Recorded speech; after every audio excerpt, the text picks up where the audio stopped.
is I'm just gonna prepare a little bit of food for lunch tomorrow at my job. But yeah, it's gonna be a pretty chill training today because it's just gonna be pull-ups and as the only compound movement, chest to bar pull-ups, just very explosive. So I'm gonna pull very high, work on that. What I'm working on with the chest to bar pull-ups basically, it's just on that top end strength that it feels like I'm lagging. Like the bottom of my pull-up generally feels stronger than the top of my pull-ups, and by doing the chest to bar reps, like I'll stop the set as soon as the chest are not able to touch the bar any longer. So that way I'm actually getting less fatigue, even though I'm going to failure by the standards I'm seeking. I could still bust out like maybe like 5-6 more of regular pull-ups after, so it's gonna be easier to recover from. So that's a good way to regulate the intensity like automatically, without being like I need to have 2 or 3 or something reps in reserve.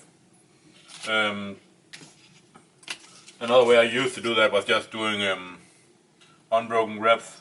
So as soon as I couldn't do any more unbroken, I would just stop the set rather than resting a little bit at the bottom to maybe I could be able to bust out 2, then rest again, bust out 1 more and 1 more, and that would be it. So these are some ways that you can, I mean, you can do that in everything. Stop doing like do all the reps unbroken. In my opinion, that's a good way to regulate the intensity.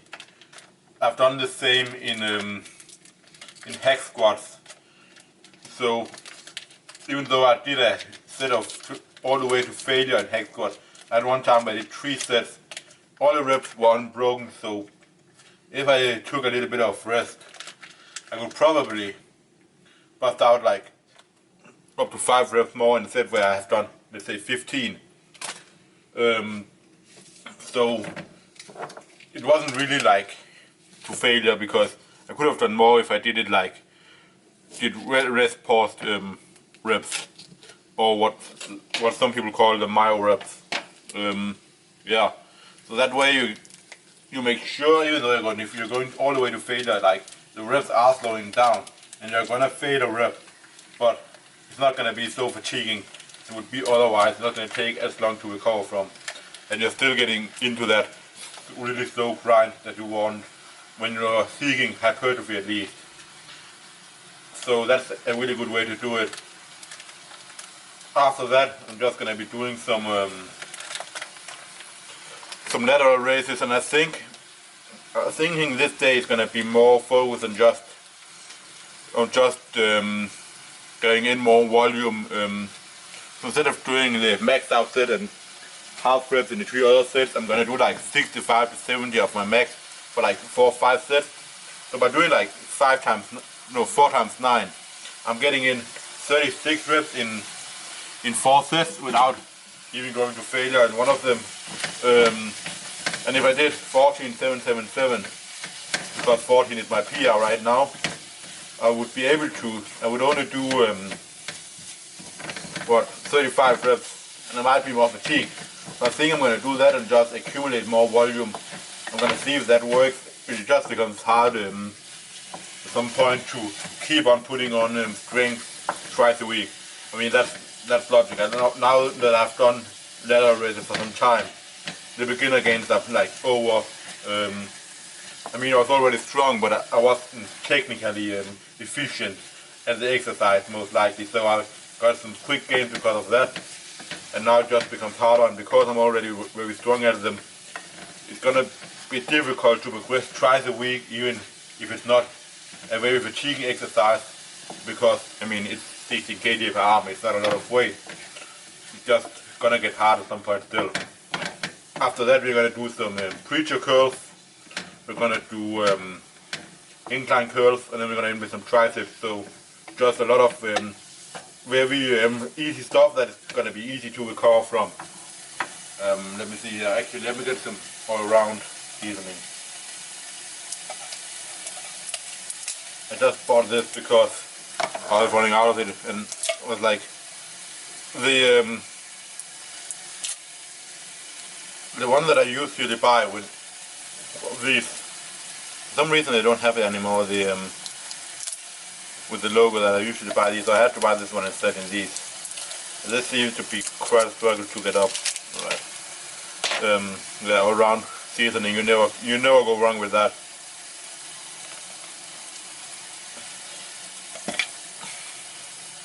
Yeah, this looks really good. So we just gonna get some of that in. If you're wondering if I'm putting a lot in, it's because I need to put some more stuff in this right here.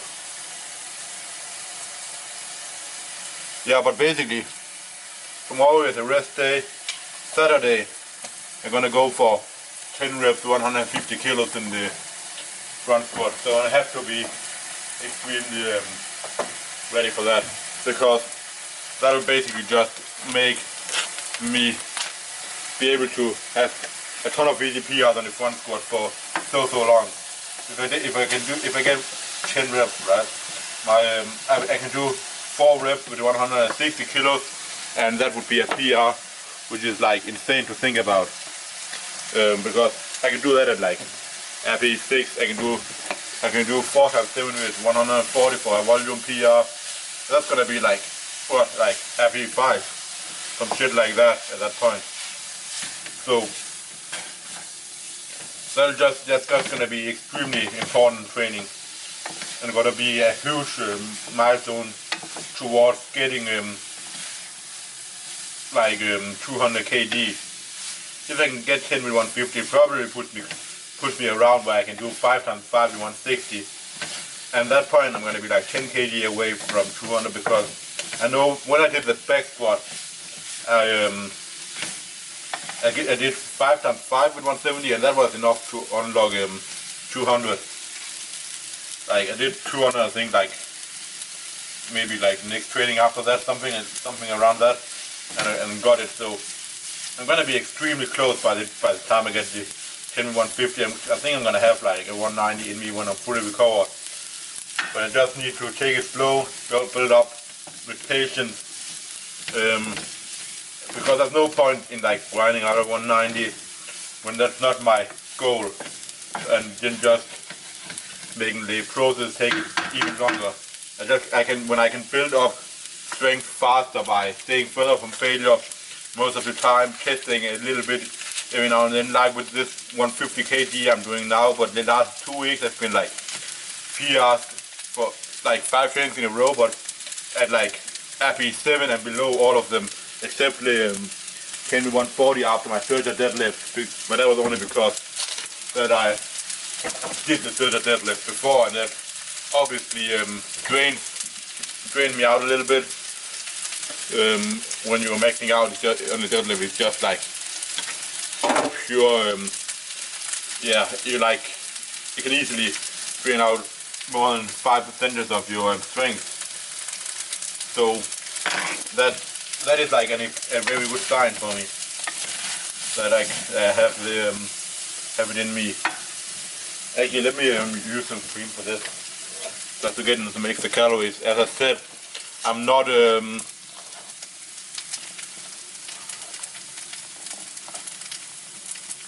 not trying to lose weight. I'm just making healthier food choices. So cream, I mean, if you can choose between cream for adding calories and between sugar, I think it's gonna be cream in your diet.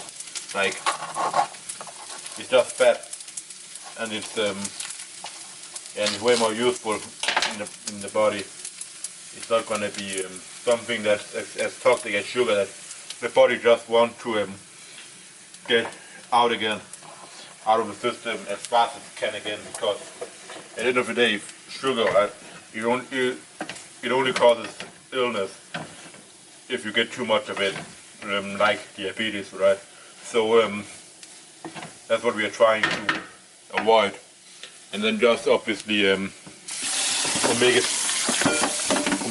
6 as well, because I mean omega 6 is just like inflammation.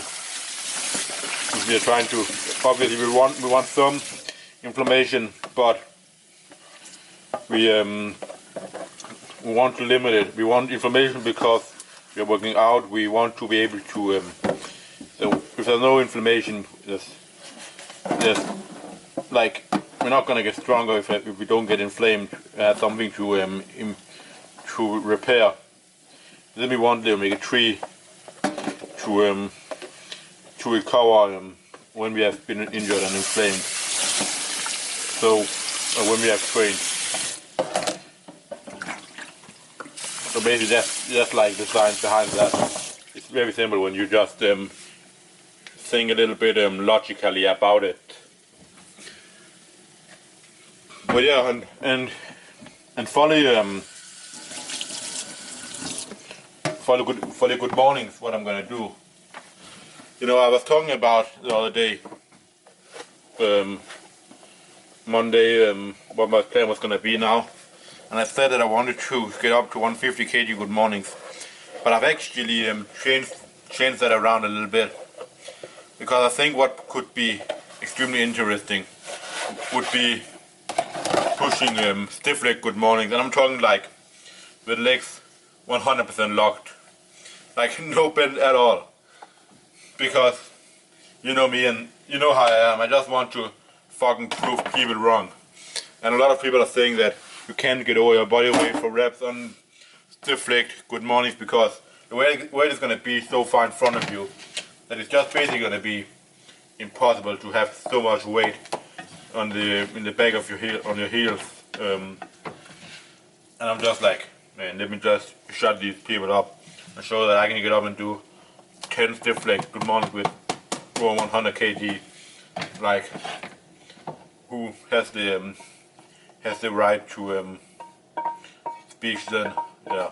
So that's what I want to do, and I want to see what the people are going to say, like in terms of like crazy stuff about how bad it is for my back when I do that. Even though I'm doing way more than they ever have, I'm never injured in my back. I didn't even feel anything the next day after the circle deadlift that I maxed out, even after failing also one of the reps, the first attempt at 200. I felt like nothing the day after. No soreness, no direct pain, anything at all. And yet people believe that it's bad for my back. When I've trained up to that point when I've trained up to that moment in a very, very patient manner to make sure I was not gonna get injured. I knew that I'm capable of it. I was not very fatigued. I rarely go extremely heavy and maxed out on such a deadlift, because I know deadlift in general, the risk is just high in general. When maxing out, you're risking a lot. It's not worth it in terms of the setback of progress in other lifts when you're maxed out, because it's gonna take some time to recover from it. An real RPE 10 set on deadlift, it's gonna take some days, and it's gonna put me back my front squat and all lifts in general because of it. Also things like pull-ups. So for me, there's no point in doing that. But what I was thinking, I want to actually test my deadlift now that I've done this and just see where it's at, because my theory has been that on the third deadlift, I'm gonna have around 2/3 the strength of a normal deadlift, and if my prediction is right, that should put me extremely close to 300 kilo deadlift. And I want to see in 9 days from now, so 1 week after the 115 times 150 kg squat, can I actually do 280 kg at least, 100% raw with in a deadlift. If that's the case, that's extremely good, and that means I would have probably 300 kg if I just focus on conventional deadlifting. But I want to work towards there by just doing what I have been doing, getting back to good mornings, stiff-legged first, and then normal deep good mornings, then circular Jefferson curl, and then see where if I get that to 200, I definitely have the 300 kilo deadlift. But maybe I want to do some circular deadlift again, and push that up to like 225, 230 kilos, and then just do the 300 kilo deadlift. Maybe that's the plan. I mean, I just want to do a 300 kilo deadlift, and then after that, I don't really care about conventional deadlifting any longer, because it's not something that excites me beyond that point, and I would rather work a lot on the front squat. So yeah, that's the plan. Now let's just go and get this training over with.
So another bit of work deposited into the bank today, even though it wasn't there any PRs today.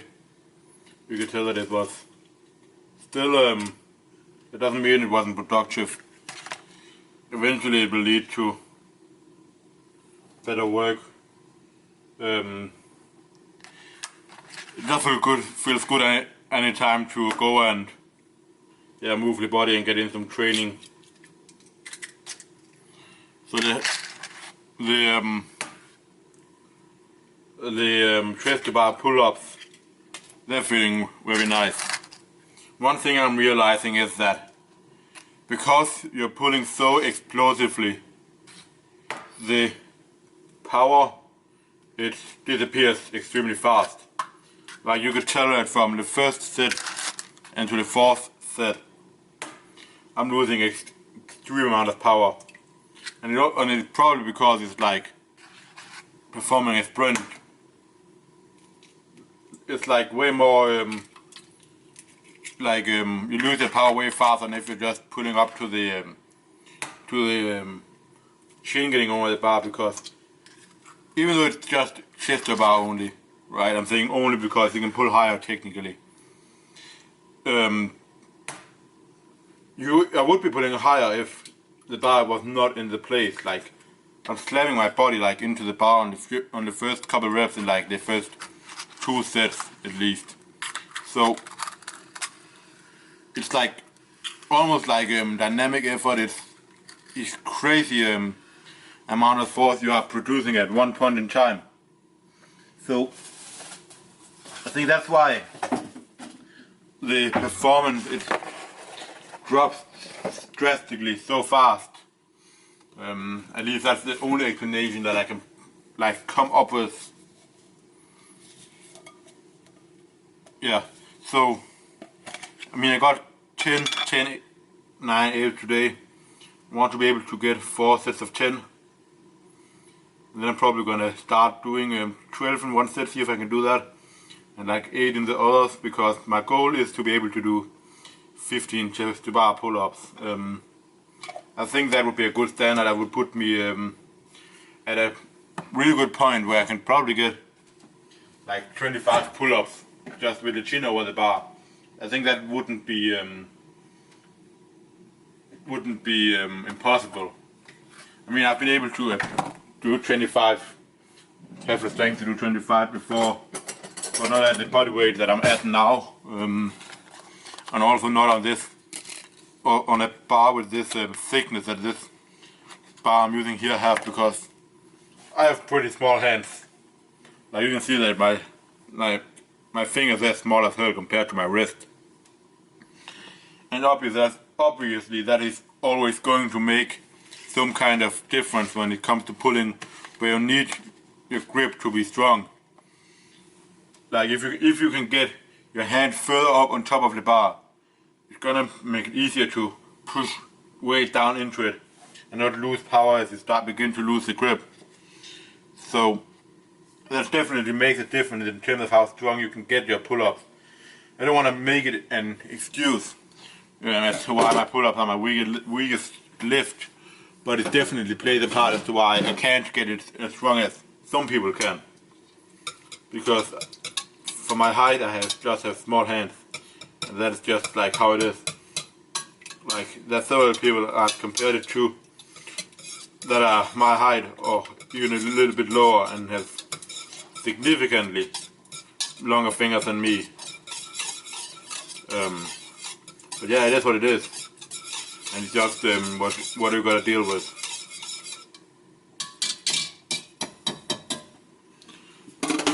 Yeah, and then after that, I didn't bother with recording the bicep stuff because there were so many people in the gym. But I did 4 sets of 9 with the lateral raises and felt like I could have done at least 2 more reps, maybe 3 more in the last set. So that is pretty fine. So just a good amount of volume, getting that in there. Then recorded the tricep stuff, and it was actually pretty good getting 24 reps at 73 on the prayer extension, because that's as many reps as as I've actually been able to do before. And considering yesterday I did in the tricep push down I did 9 sets of 20 reps. I also did dumbbell press, got a PR there yesterday. So considering that, and I mean I did 9 reps with 50 kg, 58, 66, 74, 82, and then back down again. And I had like 3-4 sets that were like pretty tough.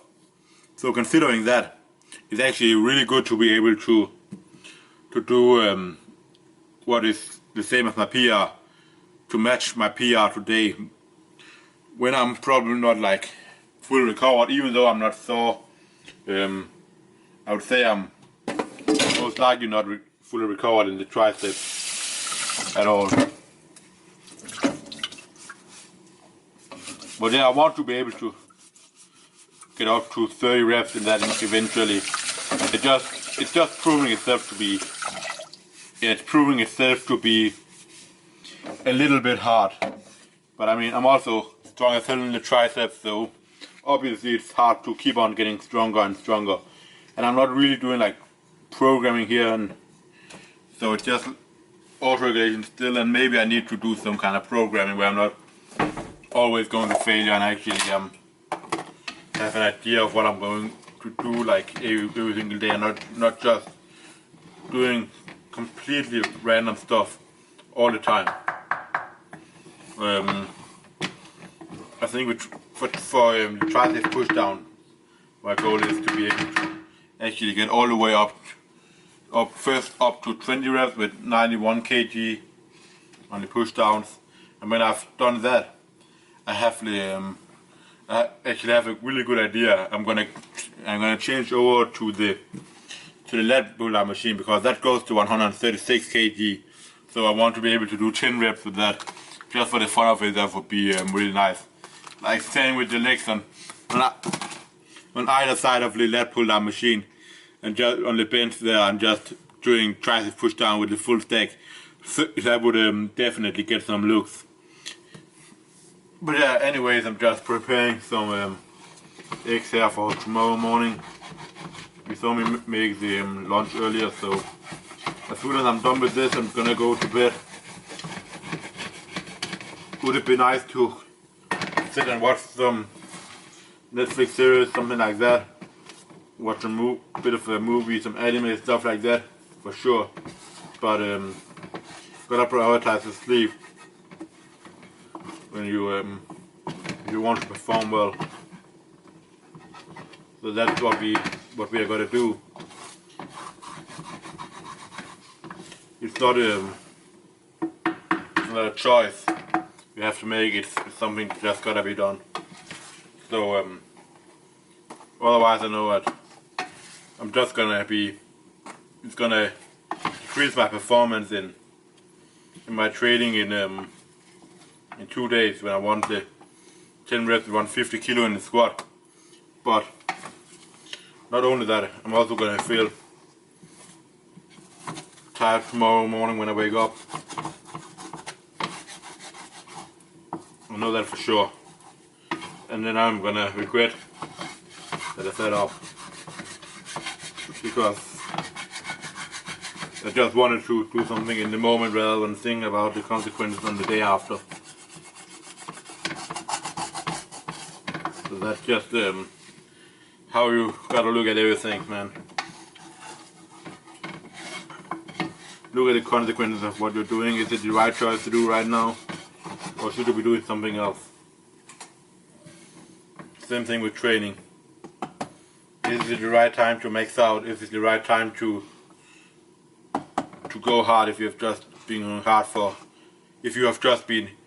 hard for a few trainings in a row? Should you keep on training hard, or do your body need to have a lighter training now so you can get some time off to actually recover? I think you know the answer, but maybe you just don't know how to control your emotions, so you end up going too hard constantly, and that's why so many people are injured. Anyways, I'll end it here now, as I have to get to bed, and I'll see you guys again on Saturday when we have the big and important training of 10 reps with 150 kilo on the front squat.